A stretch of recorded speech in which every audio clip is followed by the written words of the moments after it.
Good afternoon, everyone. Welcome to PG Talks here on Prince George Daily News. I'm your host, Bill Phillips, and we have with our regular panelists, Chuck Nisbett and Tracy Calogheros, and we have a used to be a regular panelist, and probably hope she'll never come back after this one, Mackenzie Kerr, because if she doesn't come back here, she means she'll have another job in Victoria.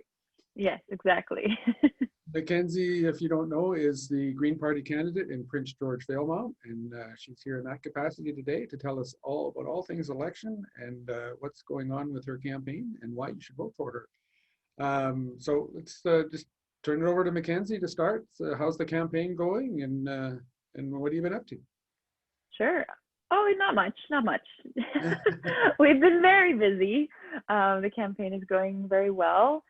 We are trying to reach as many people as possible, and I think today is T-minus 10 days, so we're moving very quickly and trying to get as much content out online to reach people, because it's hard with no live debates and no audiences. So we are having our debate tonight with the Chamber, the Citizen, and the CKPG, I believe, at Theatre Northwest, but there's no audience, and then it will be played on CKPG over the next couple days. So I'm excited about that tonight, and actually get to interact with the other candidates, because we haven't had any of that at all. So it'll be really nice to be able to converse with everyone and share our ideas. I mean, that's what this is all about anyways. We all want to make our riding a better place and our province a better place. So we just want to come together and think that we have the best ideas to do it. So yeah, I'm really grateful for you bringing me back. I used to be a regular member on the panel all the time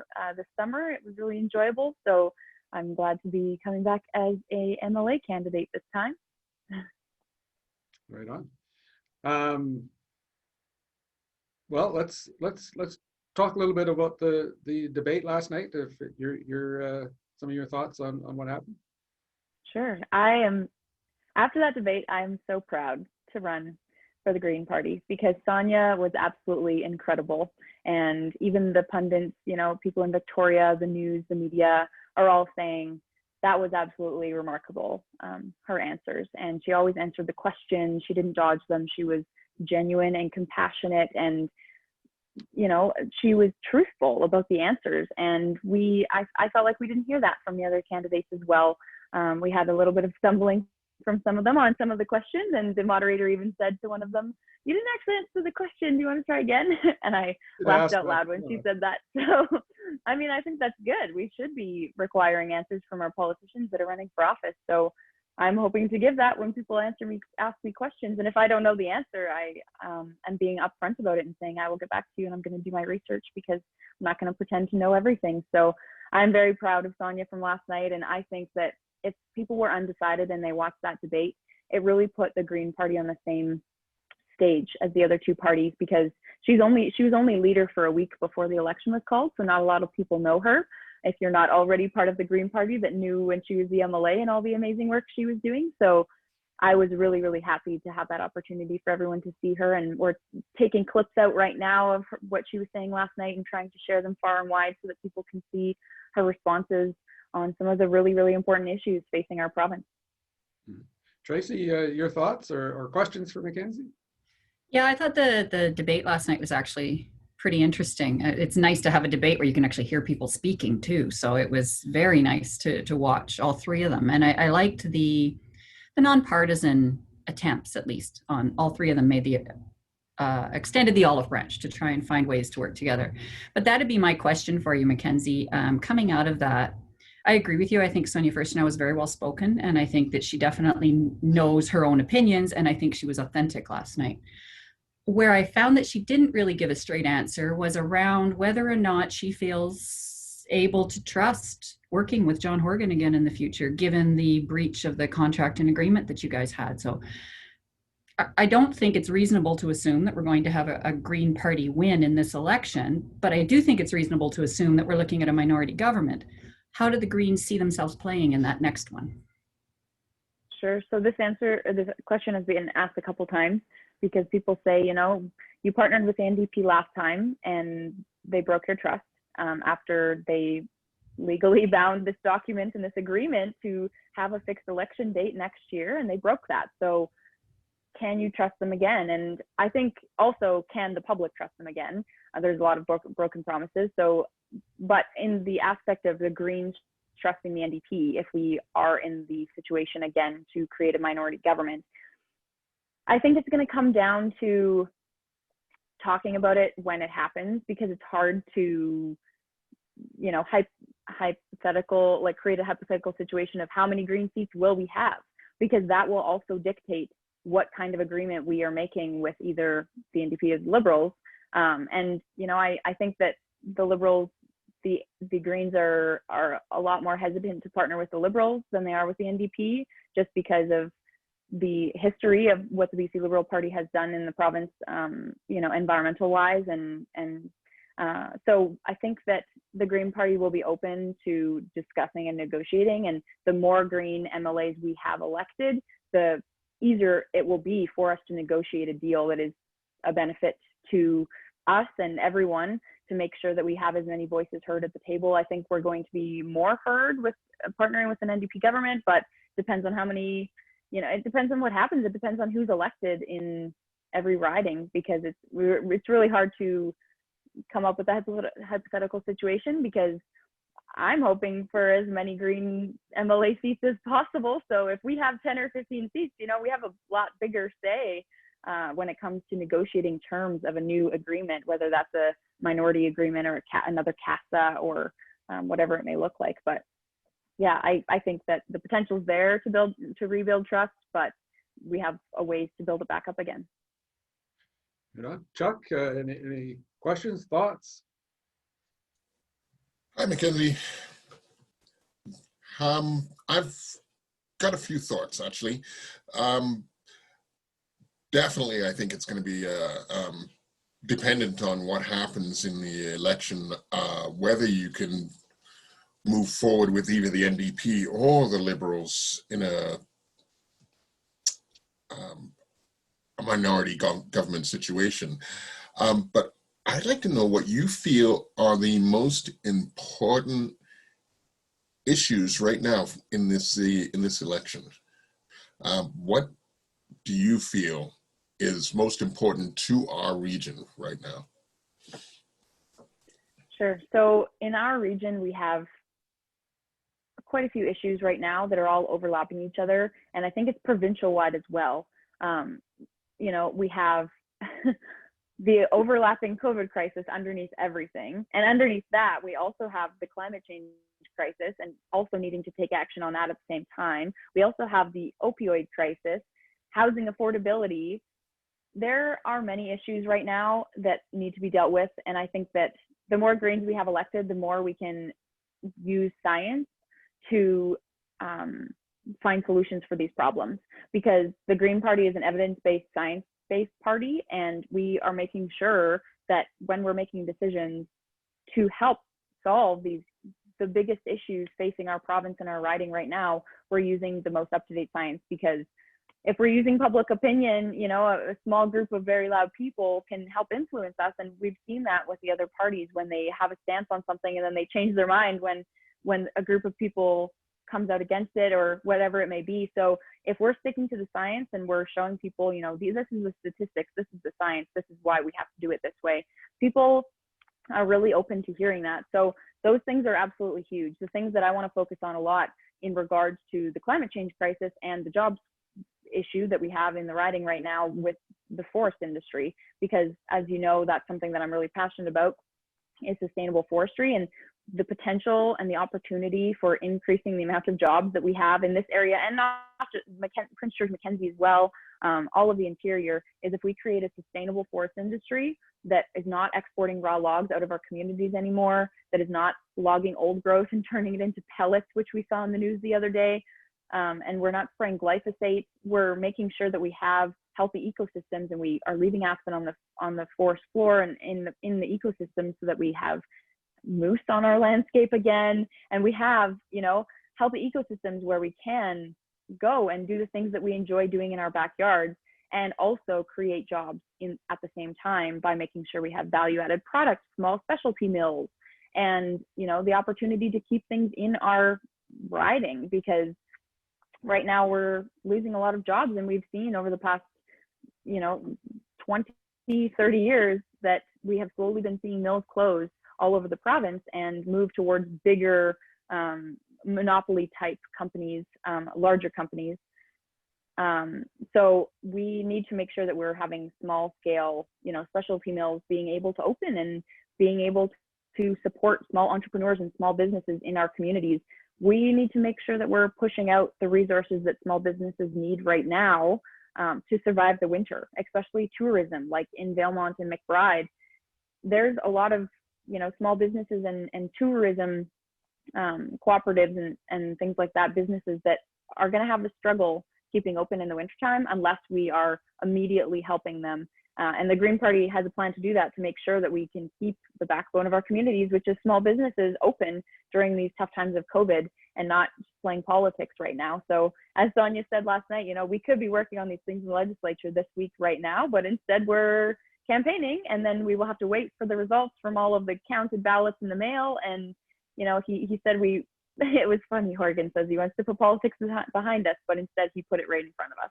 So I think that we need to be letting people know that the more Greens that we have in government, the more accountable we can hold the government to be, to make sure that these things are getting done in a timely manner, to make sure that we have successful economies that are sustainable and moving us in the right direction in our communities.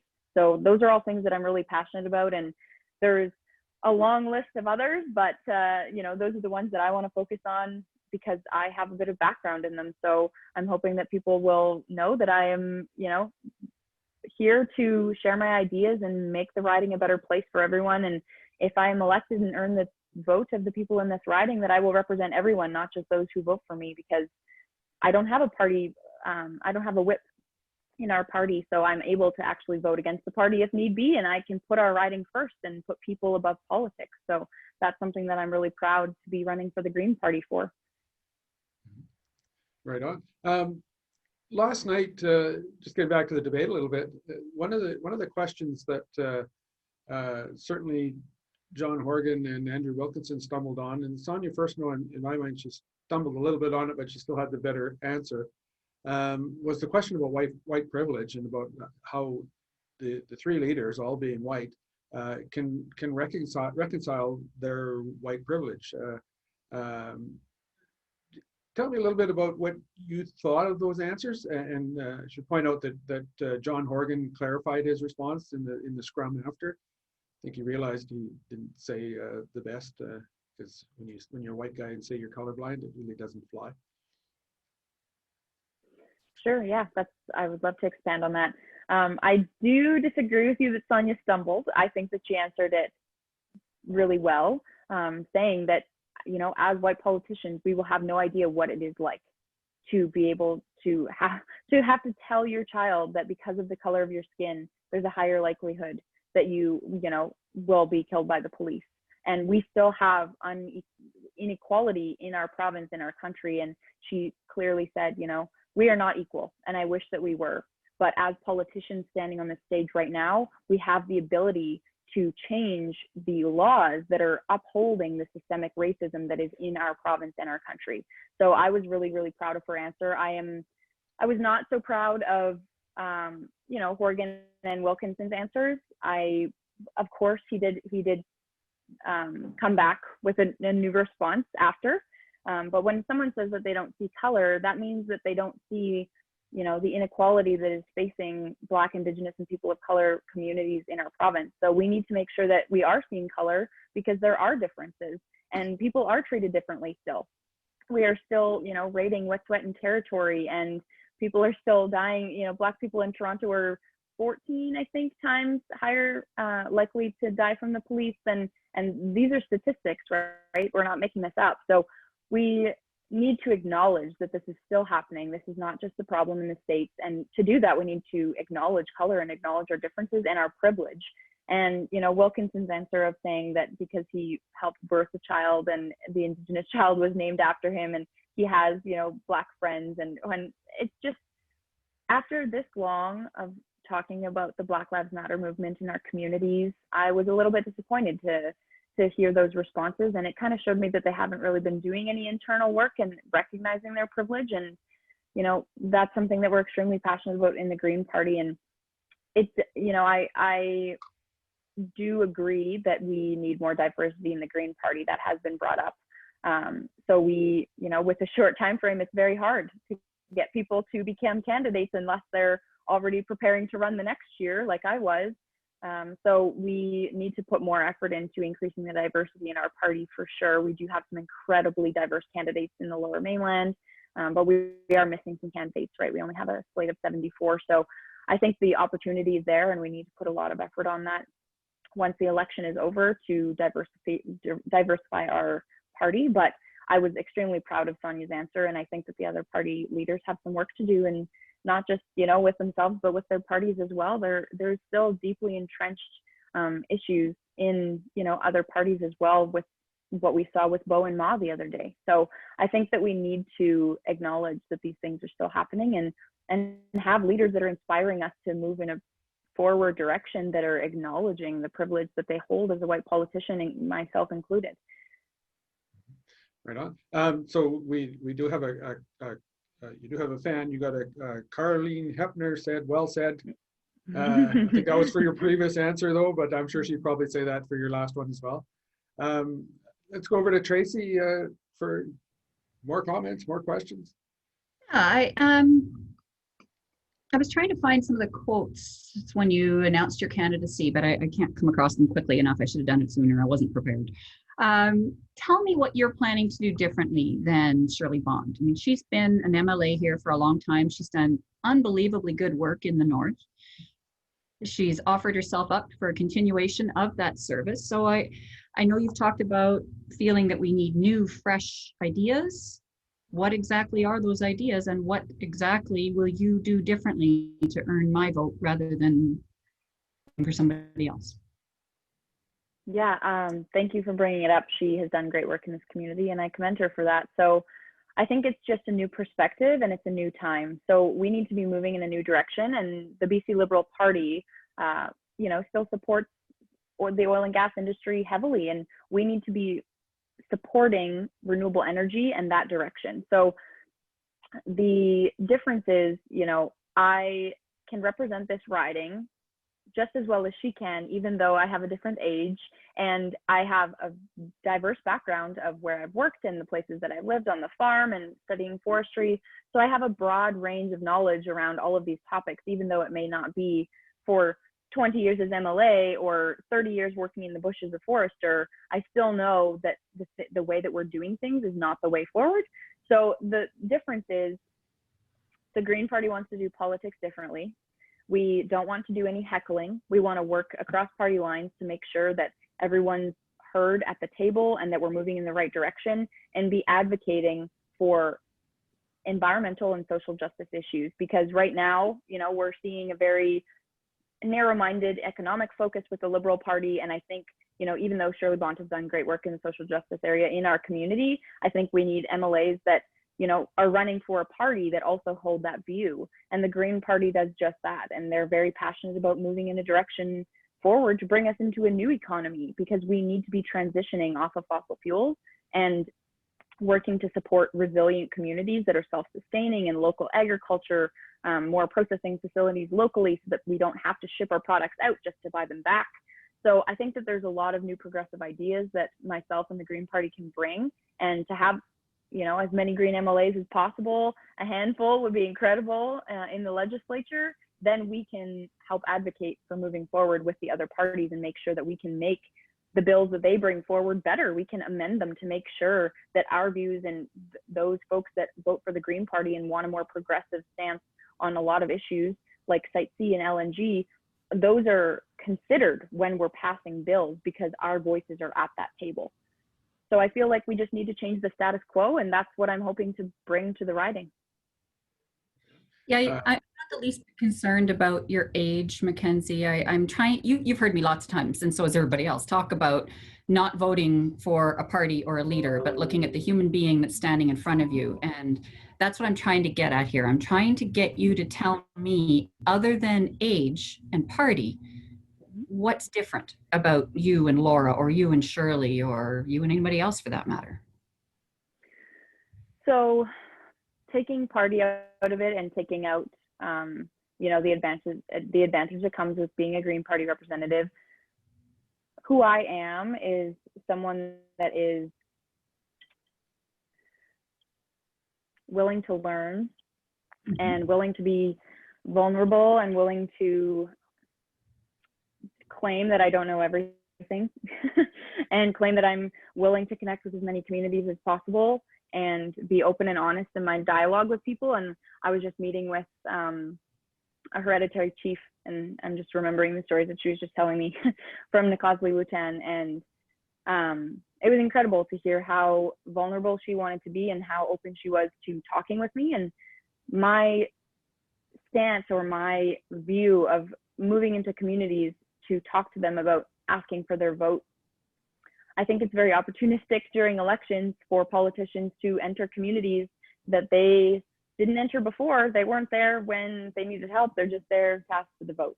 And that is something that I really want to change, because so many people don't feel heard during, election campaigns and when they have elected MLAs. And I want to make sure that I have relationships that are not just alive during the campaign, but that I have real connections with community members in our riding throughout the entire time. And even if I'm not elected, that I still have those relationships with important community members in our riding and am making, healthy relationships that are long-standing and sustainable, and not just when it's opportunistic to get a vote. So that is why, I tried really hard last year during the federal election to get my foot in the door in the Indigenous community, for example, but it's very hard when, you don't have a bridge. So I have now been creating a lot of bridges this election and working on it, and people are very aware of, what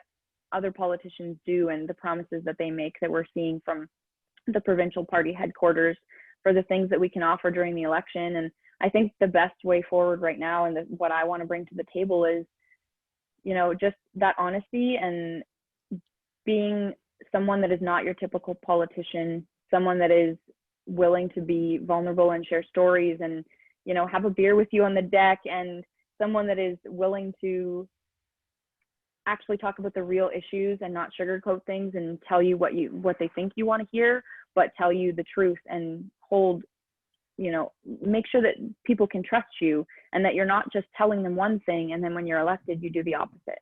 And we have seen that with the other parties. I'm connecting with these community members and they're saying, well, the NDP told me that they were going to cancel Site C, and then they didn't.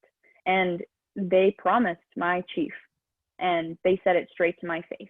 And that is something that I never want to do. I never want to promise someone something and have to walk back on it because, the rest of the group of people voted for it. And that's why I'm so passionate about running for a party that lets us have that autonomy, because I can vote for what's best for my riding and create those vulnerable relationships with people in the community so that they can actually get to know me and know that I'm not just here for the power or the money or anything like that. And those are people that we need as politicians. We need people that are not just here for the power, that are here because they actually want to make it a better place. And I do believe that, Shirley wants that as well. I just think that it's the wrong party. I think that we need someone that, has the autonomy to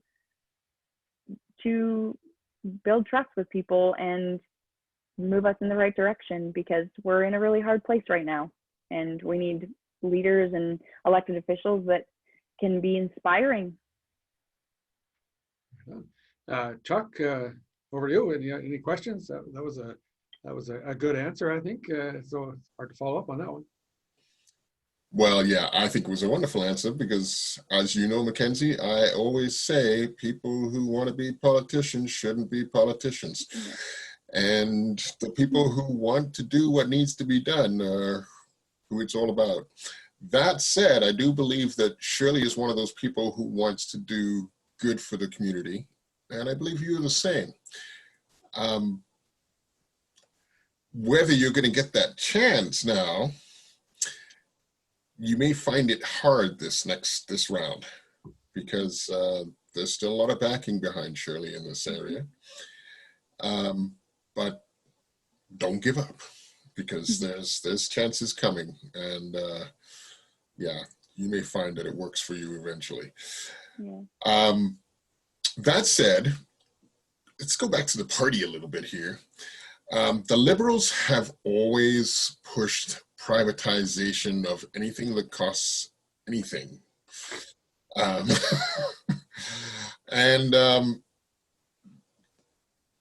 that can be very damaging to jobs and economic levels that people are used to. How do you feel about privatization of the healthcare, ICBC, that kind of thing? What are your thoughts on that? So I think that it is the wrong direction. Specifically ICBC, they talk about looking at Alberta, and the privatization of their insurance companies in Alberta has caused the prices to go through the roof and caused huge problems when it comes to trying to get insurance coverage.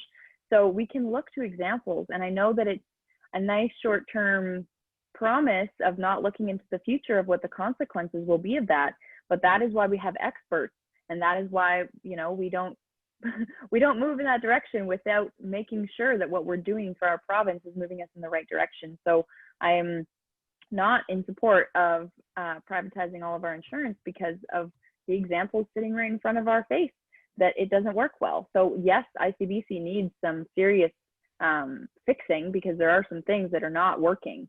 So we can work with experts at the table and MLAs that are passionate about making sure that, you know, young people and especially young people right now are heavily affected by the ICBC prices in British Columbia. So that's something that personally affects me. And I think that we need to make sure that we're having experts at the table to talk about what solutions are, like what opportunities we have to change it, what it would look like, the consequences, because I think that we're jumping the gun by hearing promises from other parties without knowing what the consequences will be.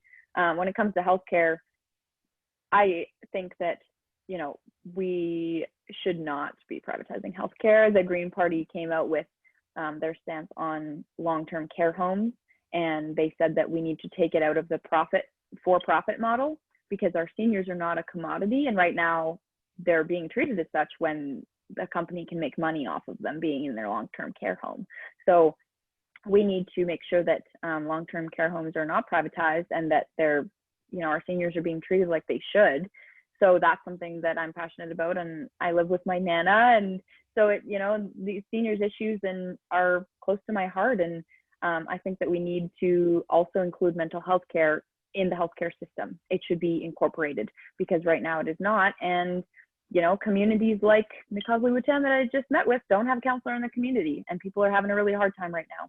And that could be there if it was included in our healthcare system, and it wasn't just for people that could afford it. Because if you're not going to school like I am right now at UMBC online, I get the counselor for free, which I openly advocate and share that I use.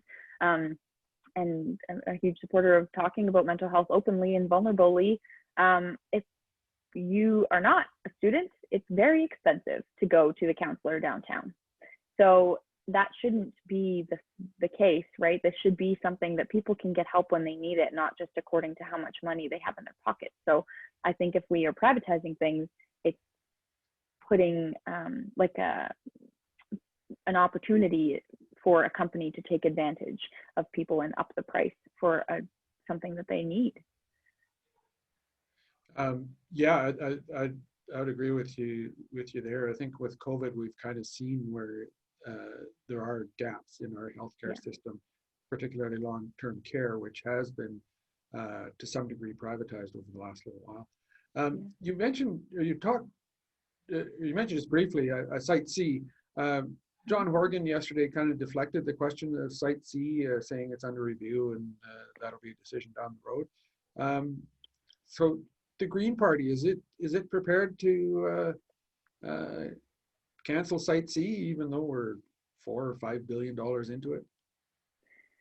So a very good comparison is a divorce. And someone said this to me the other day. They said, no matter how much money you have built with your partner, if you do not have a stable relationship, so we can connect that to stable ground. There's geotechnical reports saying that it is not stable and we need to stop work before it creates a disaster that it more than it already has. If you don't have a stable ground, no matter how much money you put into buying a house with your partner, you've bought vehicles with your partner, if you need a divorce, you don't care how much it costs, you still get the divorce. So I think that that was a great example, even though I've never been divorced. I come from a family that my parents are divorced. So yeah, when you need to stop something, it doesn't matter how much money it costs. If it's hurting you on this end, it's worth the money to stop the project. And the BC Utilities Commission, I believe it is, did the report saying this should not be going through right now. We need to do more studies. The ground is not stable. We're going over budget. And the NDP said, no, push it through. So we need to compare this to, you know, not talking about how much money it would cost to stop it, but what the consequences are of continuing it, because it is not going in the right direction. And, you know, we need to be looking at our energy sector and our natural resources in British Columbia in a different way, because I'm a huge proponent of hydro energy, but not at that scale when you're flooding the top farmland in the province, covering Indigenous land, like it's, and you're exporting the power, and you know it's not on even on stable ground. So I think that we need to be taking into consideration what the scientists from the Utilities Commission are saying and listening to the science, and we are the only party that has voted against it every single time. You know, I mean, we had three MLAs, now two, to vote against it. Well, if the other parties vote for it, that's why we need more green MLAs, so that we can have more of an influence. Because even if we vote against it, just like LNG, Adam Olsen and Sonia voted against it 14 times, but it still gets pushed through because of the number of MLAs. So it's good to, you know, they've done great work, and it's great that they voted against it every single time, because we have a track record to show that we are consistent in our views. Even if you don't agree with them, you can not say that we flip-flop, because we're against it every single time. And I think that that is very important as well, to show that when you are supporting a party, you know what they stand for wholeheartedly. And this is something that we are passionate about, because it's not the right direction for our province. It's not that we want to shut everything down. We have a just transition plan to make sure that those people are retrained, and, you know, we're putting the energy into renewable energy, the new economy, because there's thousands more job opportunities in that economy than there will be if you build a pipeline and there's 15 permanent jobs, for example. So we need to really be looking at it in a different way. And these have, you know, that's why I'm passionate about advocating for a new direction and a new economy, because just like I said, you know, it doesn't matter how much it costs to end it. If it's hurting you on this end, it's worth the money. Tracy, over to you. Yeah, you talked a lot about science. You've talked a lot about land. I'd like to talk about the caribou recovery issue. It definitely covers a large footprint in the riding that you're seeking to represent, as well as others. There's a major project within your riding around Valemount with the ski hill that also could be impacted by this. There's a number of heli-ski operators. Where do you stand on the cow, moose, calf, cull recommendation, or a wolf cull, or what? Where is your personal position on this caribou recovery issue? So we learn a lot about it in class, because it's very connected to the forest industry and other natural resource. We have some classes that are more broad, not just on forestry, on managing wildlife and natural resource projects. And so what I want to focus on is working on the core issue, right? The root cause. Because if we do a wolf call, if we do a cow-calf call, which I am not a huge supporter of at all, I don't think that it's the right direction.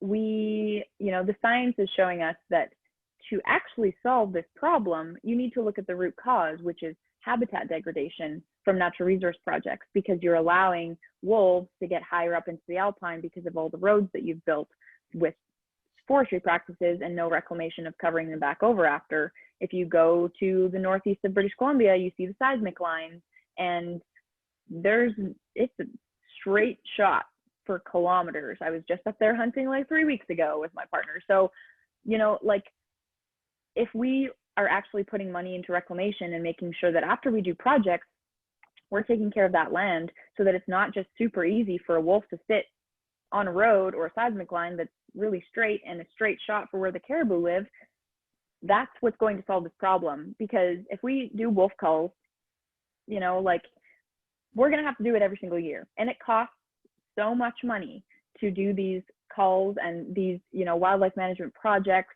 We have drastic up and downs of population swings right now. And it's because we don't have stable, healthy ecosystems.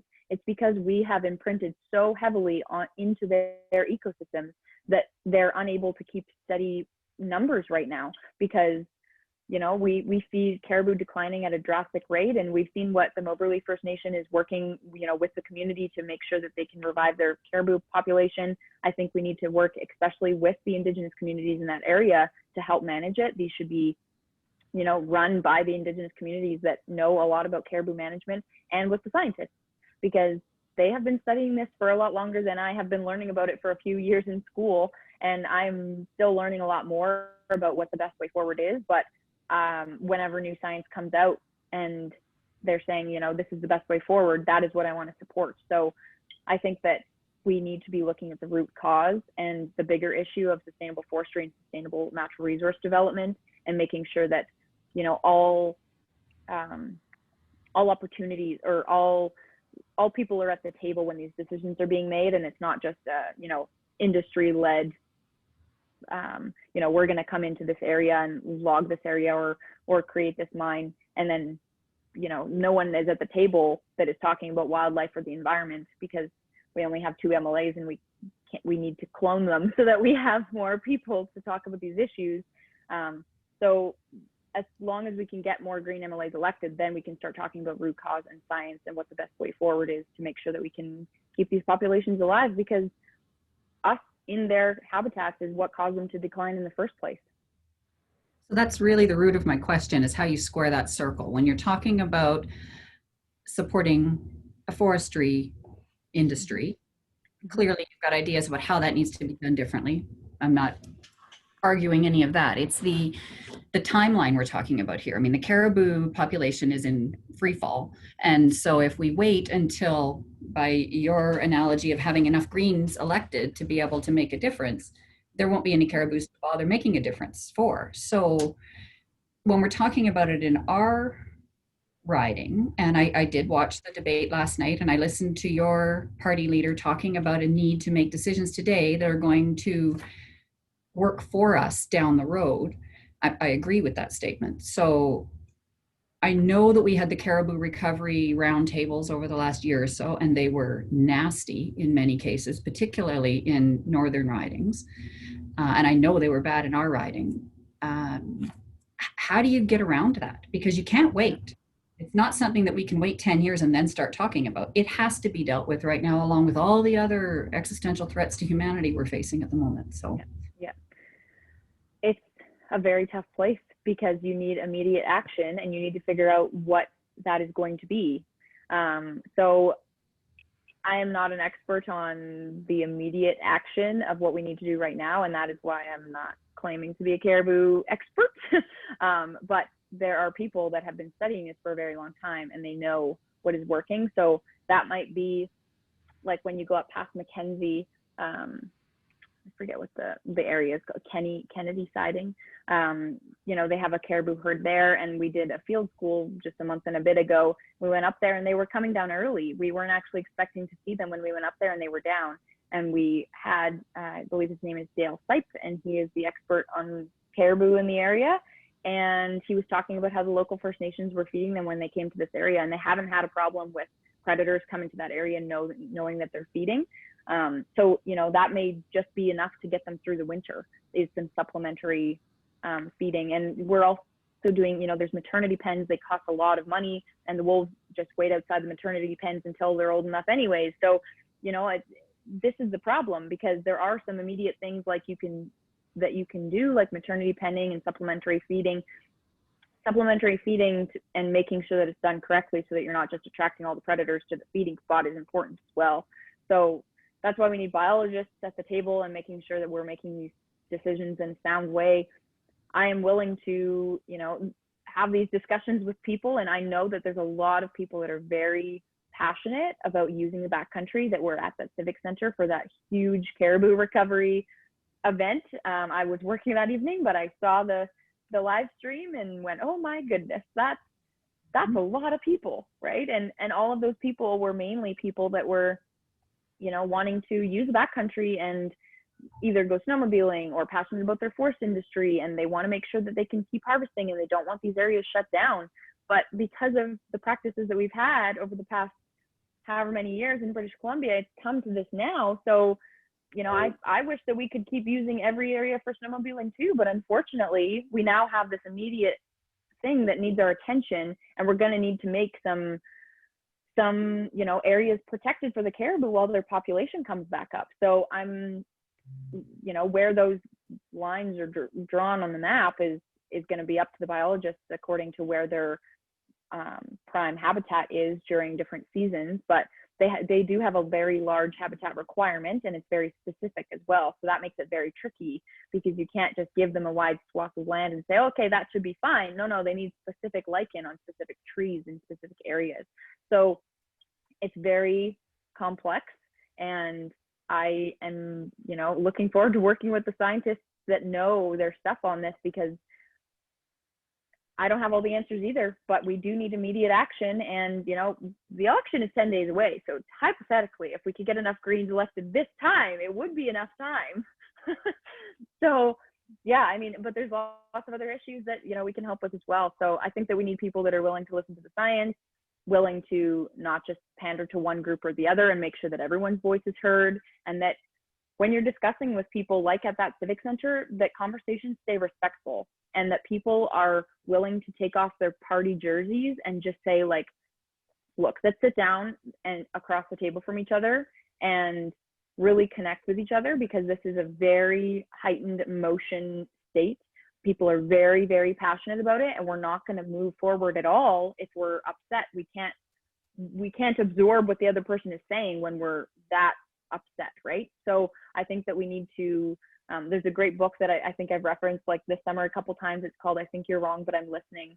And it's written by, you know, two women. One is more Republican and one is more Democrat, and they're best friends. And they talk about getting over their differences and getting to the actual root cause of the problem that they're talking about, whether it be, you know, whatever in the States that they're talking about. What is the actual thing that we are disagreeing on, and not just talking about the emotions and taking the emotions out of it and just looking at the science. So complex. I was at that caribou recovery meeting in the Civic Center, and it was phenomenal. I was blown away by the amount of people who were there.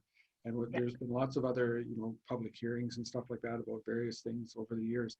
And there was nothing that compare. I guess the health rally we had here in the 90s was probably comparable, but I know I went to that meeting figuring there'd be, you know, maybe 100 people there or something like that. Yeah.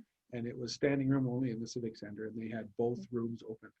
And and that sort of goes to show how important an issue it is for people up here. And I think the NDP obviously miscalculated that, because they didn't realize how big of an issue it was.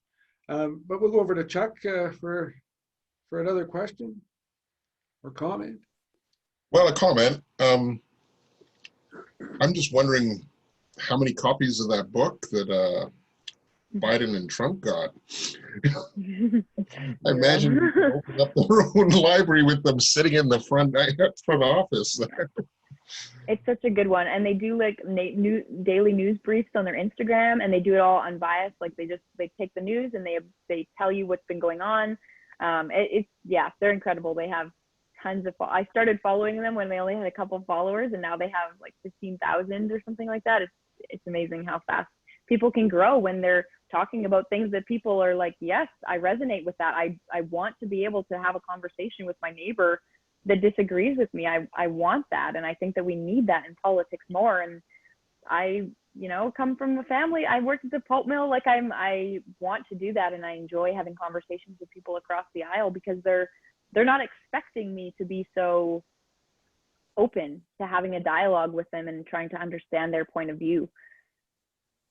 Yeah, I come from a very big family, right? I think there's 13 of us kids, something like that. Anyhow, it's a lot of negotiation all the time, right? I mean, trying to get others to see your point of view all the way. And yeah, so I think it's very important that everybody is able to have a comprehensive and open discussion without letting it devolve into the presidential debate. Yeah.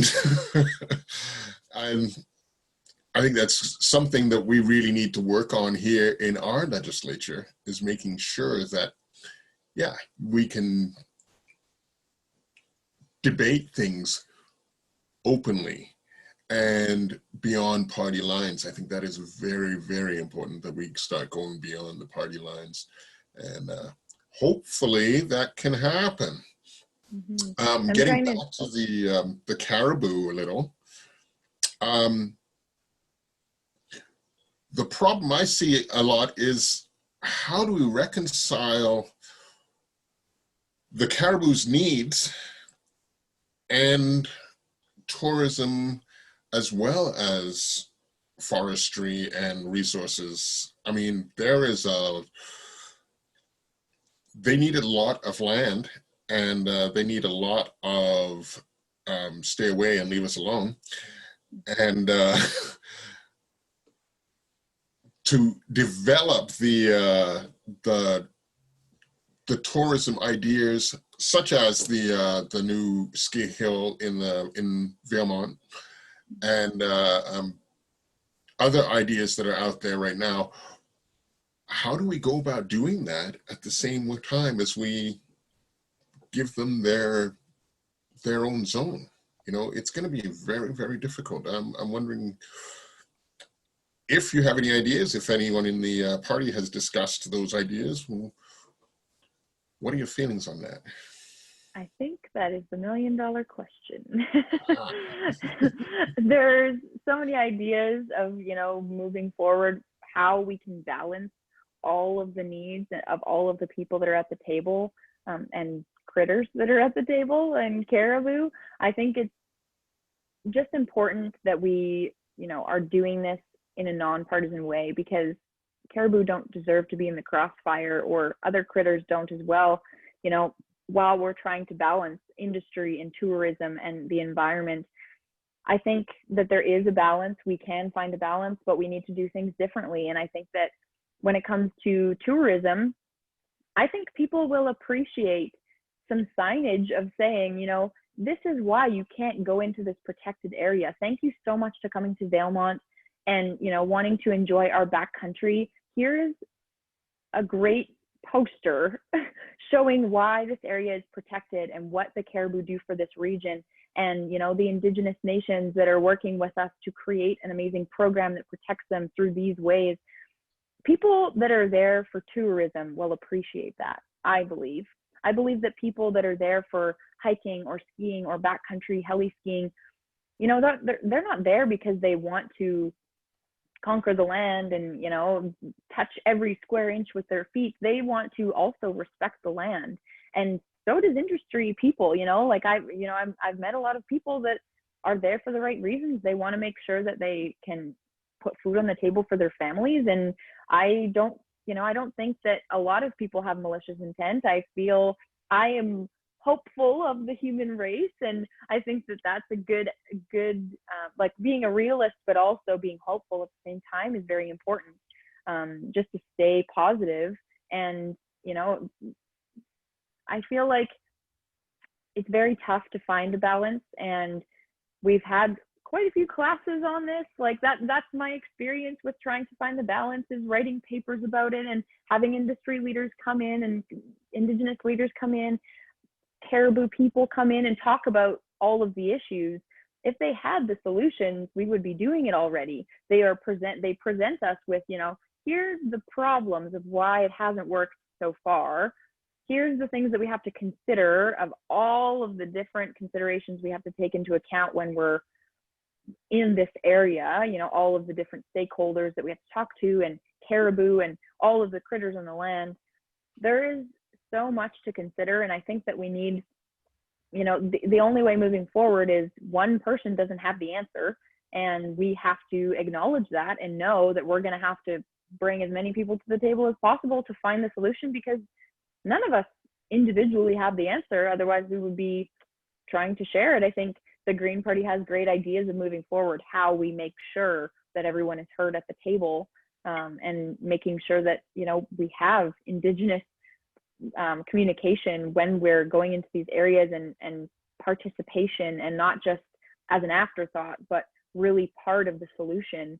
And I am proud of the party and what their stance is on certain issues of, you know, Indigenous land rights and sovereignty and self-governance, because we saw UNDRIP come through under the NDP, but then we saw Wet'suwet'en territory raided under the same government. So I think that we need to be actually having our actions follow up on our words. You know, we have to look at the actions of the governments that are in front of us, not just what they're saying, because politicians often say nice words and sometimes it's empty. So I think that we need to make sure that we're consulting the experts and doing the best we can to make as many people as happy as possible. And it's really tough because this is what we've been doing for so long. We're going to have to change, and change can be scary, but if we have leaders that are compassionate and willing to work with everyone once they get elected, we can move in the right direction and hopefully work with as many people as possible that are willing to have a conversation with us moving forward. Right on. We're getting close to time, but we'll go back to Tracy for one more question or comment. Or just hang in there. I have to applaud you for doing this again, having been there with you last fall. I can say that when I'm seeing the posts right now and my Facebook memories coming up, I keep feeling relief that I am not on the show with you right now. It's a very different world that we're in, and I think that offering yourself up for public service at any time is a big deal, and to do it right now should be applauded. So good for you, and I am looking forward to seeing how your debates go this evening, whenever they do finally get to run them on CKPG, because I understand that's what they're doing. Yeah, they're not live, but they're put on after. Yeah, live on tape. Thank you. Yeah, I really appreciate it. I'm sure it'll be very strange to be in a debate room with no people other than your opponents. So yeah, good. And keep the idealism. I've managed to preserve mine, but I'll tell you, by the time you get to 50, it's exhausting to still be an idealist. I just surround myself with people that are also hopeful and optimistic and realists and have different opinions than me, so that I'm not in an echo chamber, and do my best. Super. Well, thanks very much, Mackenzie, for doing this, and to Tracy and Chuck, thanks for participating once again. We will be back tomorrow with a special, well, another ad one, because we're trying to get all the candidates in before the election. But we have Mike Morris on with us tomorrow at noon, so you might want to check that out. I think it'll probably just be me and Chuck giving Mike the gears, as it were. We didn't give you the gears, Mackenzie, but you know how it goes. So anyways, thanks very much, and we will talk to you again next time. Thanks so much.